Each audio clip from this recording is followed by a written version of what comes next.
নমস্কার, progressive education চ্যানেলে আপনাদের সবাইকে স্বাগত জানাই। আজকে আমি বিজ্ঞান শিক্ষণ পদ্ধতি বিষয়ের উপরে আলোচনা করব। আমি মূলত কম্পিউটার বিজ্ঞান এবং অ্যাপ্লিকেশন বিষয়ের শিক্ষণ পদ্ধতি নিয়ে আলোচনা করব। আমার আজকের টপিক হলো বিজ্ঞান শিক্ষার ভিত্তি।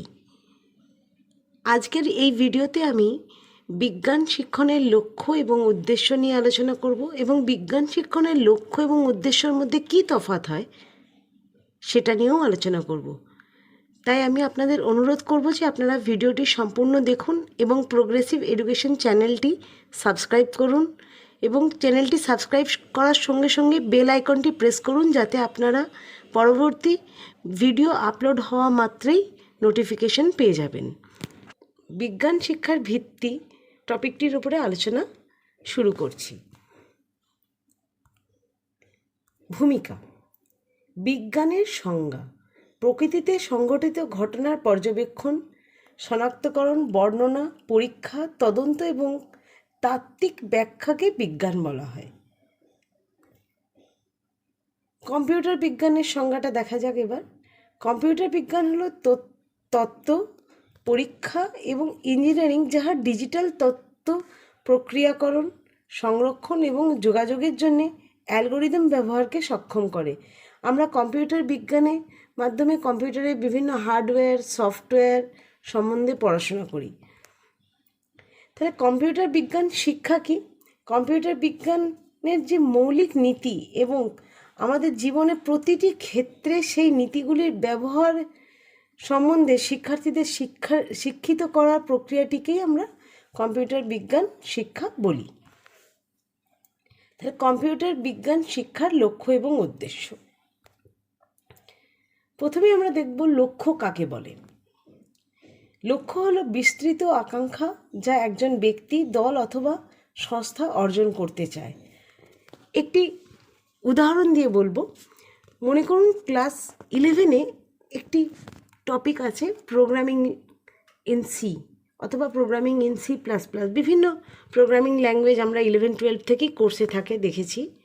ক্লাস 11-এ যখন আমি প্রোগ্রামিং ল্যাঙ্গুয়েজ পড়াতে শুরু করছি, তখন আমার লক্ষ্য হতে পারে যে আমি আমার শিক্ষার্থীকে ভবিষ্যতে একটি ওয়েবসাইট ডেভেলপার হিসাবে দেখতে চাই অথবা একটি সফটওয়্যার ইঞ্জিনিয়ার হিসাবে দেখতে চাই।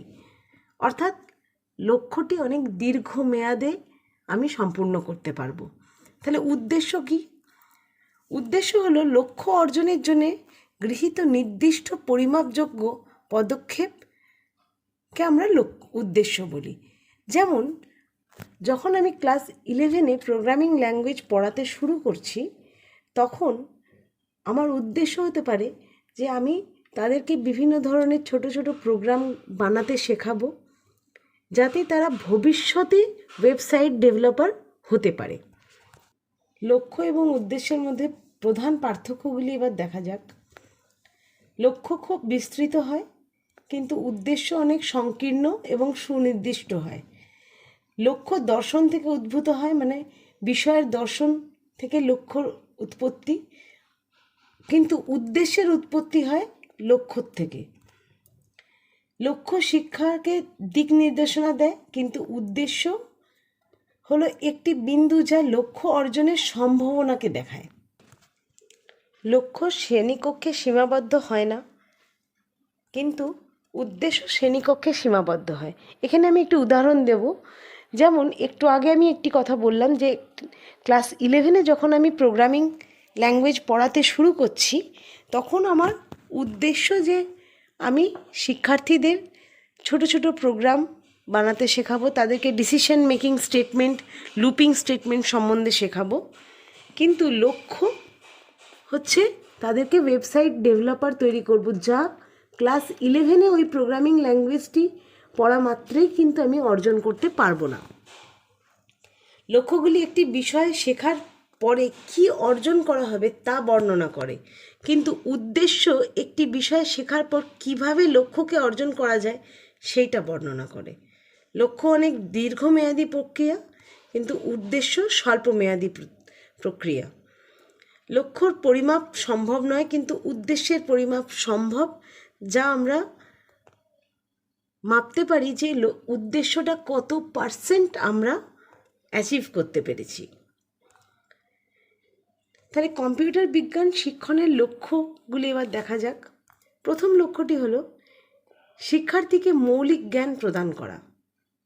দ্বিতীয় লক্ষ্যটি হচ্ছে জ্ঞান অর্জনের তৃষ্ণা জাগিয়ে তোলা, অর্থাৎ তারা স্বয়ং জ্ঞান অর্জন করতে চাইবে। দলগত মনোভাব গড়ে তুলতে হবে, যোগাযোগের দক্ষতা বিকাশ করতে হবে,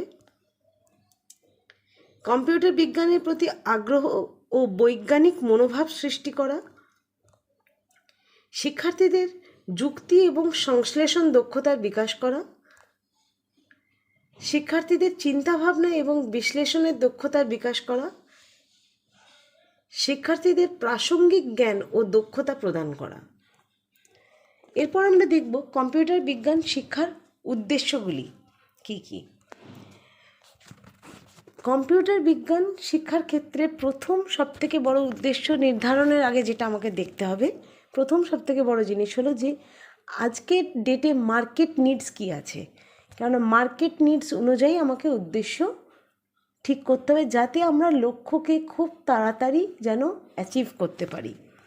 তাহলে মানব প্রক্রিয়াকে আমরা কটি ভাগে ভাগ করব? 3টি ভাগে ভাগ করব।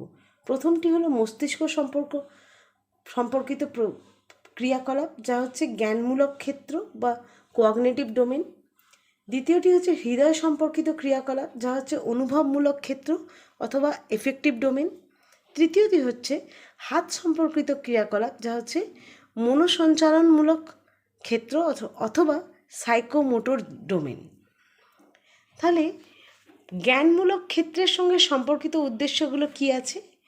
শিক্ষার্থীকে কম্পিউটার বিজ্ঞান সম্পর্কিত জ্ঞান অর্জন করানো, শিক্ষার্থীরা দৈনন্দিন জীবনে কম্পিউটার বিজ্ঞানের গুরুত্ব শিখবে এবং বুঝতে পারবে, শিক্ষার্থীরা কুসংস্কার দূর করতে সক্ষম হবে, শিক্ষার্থীরা সাহিত্য ও পরীক্ষা নিরীক্ষা থেকে বৈজ্ঞানিক তথ্যের জ্ঞান লাভ করবে, শিক্ষার্থীরা কম্পিউটার বিজ্ঞান সম্পর্কিত বিভিন্ন ছবি, গ্রাফ ও অন্যান্য পরিসংখ্যান ব্যাখ্যা করতে এবং স্পষ্ট করতে সক্ষম হবে, শিক্ষার্থীরা যুক্তি দিতে এবং বিভিন্ন ঘটনার সমাধান খুঁজে পেতে সক্ষম হবে, তারা নতুন পরিস্থিতিতে কম্পিউটার বিজ্ঞানের নীতি এবং ধারণাকে প্রয়োগ করতে সক্ষম হবে।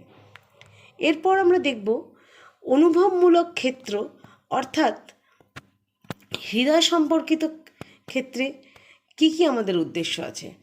পরীক্ষা নিরীক্ষা ও জ্ঞানের প্রতি শিক্ষার্থীরা আগ্রহ বাড়বে, তারা বিজ্ঞান ক্লাবের কার্যক্রমে সক্রিয়ভাবে অংশগ্রহণ করবে, তারা স্কুল এবং অন্যান্য পত্রিকায় বিজ্ঞান বিষয়বস্তু প্রদান করবে, শিক্ষার্থীরা নিজেরাই বিজ্ঞানের সরঞ্জাম এবং মডেল ইত্যাদি তৈরি করবে, শিক্ষার্থীরা বিজ্ঞানের ডেটাতে কারণ এবং প্রভাব সম্পর্কগুলি বিশ্বাস করবে, শিক্ষার্থীরা বৈধ কারণ ছাড়া এবং ধারণা এবং সিদ্ধান্ত গ্রহণ করবেও না এবং প্রত্যাখ্যানও করবে না, তারা কারণটা আগে দেখবে, তবে যে কোনো জিনিসের প্রতি তার সিদ্ধান্ত গ্রহণ করবে।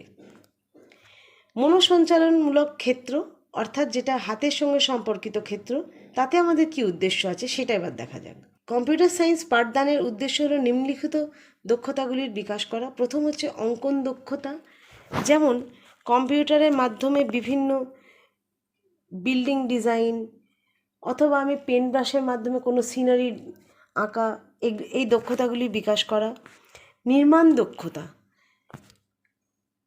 দক্ষতা অর্থাৎ আমরা কোনো নতুন ডিজাইন তৈরি করলাম, কোনো